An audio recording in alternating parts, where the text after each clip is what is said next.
Bonjour, bienvenue sur Objectif Math. Le but de cette vidéo est de calculer l'intégrale de 0 à pi sur 2 de sinus x divisé par sinus au carré de x plus cosinus de x dx. Ne vous précipitez pas sur la solution, il vous sera plus profitable de chercher à résoudre l'exercice par vous-même. Pour vous aider, je vous donne quand même une indication. Si l'on doit intégrer une fonction f qui peut se ramener à une fonction qui ne fait intervenir que cosinus x et sinus x, alors on peut avoir les idées suivantes. Si f est périodique de période lambda fois pi, où lambda est un réel strictement plus petit que 2, on peut essayer le changement de variable t égale à tangente de x divisé par lambda. Si f est une fonction impaire, on peut essayer le changement de variable t égale à cosinus de x. Si f est impair par rapport à pi sur 2, on peut essayer le changement de variable t égale à sinus de x. Et si aucune de ces propriétés n'est valable, la fonction f étant à coup sûr périodique de période 2π, on peut tenter le changement de variable t égale à tangente de x sur 2.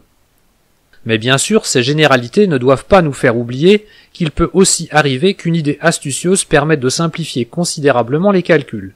Nous aurons l'occasion de voir ça dans une autre vidéo.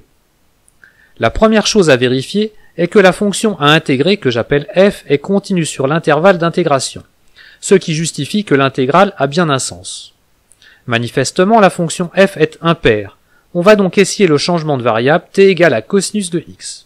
dt est égal à moins sinus de x dx. Et on peut écrire i égale à l'intégrale de 1 à 0 de dt divisé par t au carré moins t moins 1.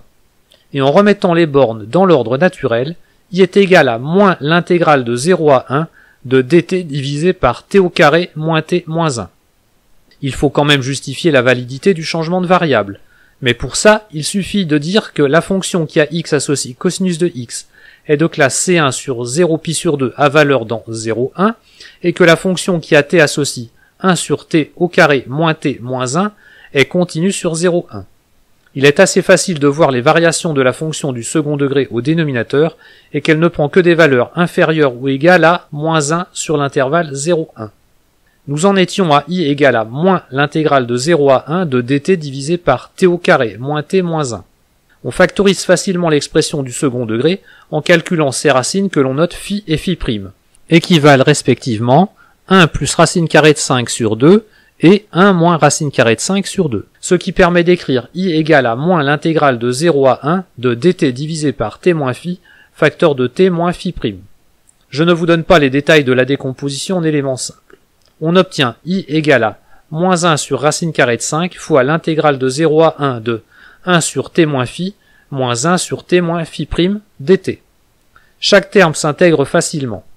Attention à ne surtout pas oublier les valeurs absolues, car pour t dans l'intervalle 0,1, t moins phi est négatif. T moins phi', lui, est positif. Mais ça ne fait pas de mal de lui mettre aussi des valeurs absolues. On a donc i égale à moins 1 sur racine carrée de 5 facteur de logarithme népérien de valeur absolue de t moins phi moins logarithme népérien de valeur absolue de t moins phi', compris entre 0 et 1. C'est-à-dire i égale à moins 1 sur racine carrée de 5 facteur de logarithme népérien de phi moins 1 moins logarithme népérien de 1 moins phi' moins logarithme népérien de phi plus logarithme népérien de moins phi'. On peut regrouper tous les logarithmes en un seul, en écrivant i égale à moins 1 sur racine carrée de 5 facteur de logarithme népérien de phi moins 1 fois moins phi', divisé par 1 moins phi' fois phi. Et tout ça se simplifie en i égale à moins 1 sur racine carrée de 5 facteur de logarithme népérien de 3 moins racine carrée de 5 divisé par 3 plus racine carrée de 5. Ou encore i égale à 1 sur racine carrée de 5 facteur de logarithme népérien de 3 plus racine carrée de 5 divisé par 3 moins racine carrée de 5. Ou encore i égale à 2 sur racine carrée de 5 facteur de logarithme népérien de 3 plus racine carrée de 5 divisé par 2. À vous de choisir la forme que vous préférez. Vous pouvez vérifier votre calcul avec le logiciel de calcul formel Maxima. Avec l'instruction log_contract, Maxima essaie de regrouper les différents termes contenant des logarithmes. Voilà, cette vidéo est terminée, vous pouvez me laisser des commentaires et me poser des questions. À bientôt sur Objectif Math.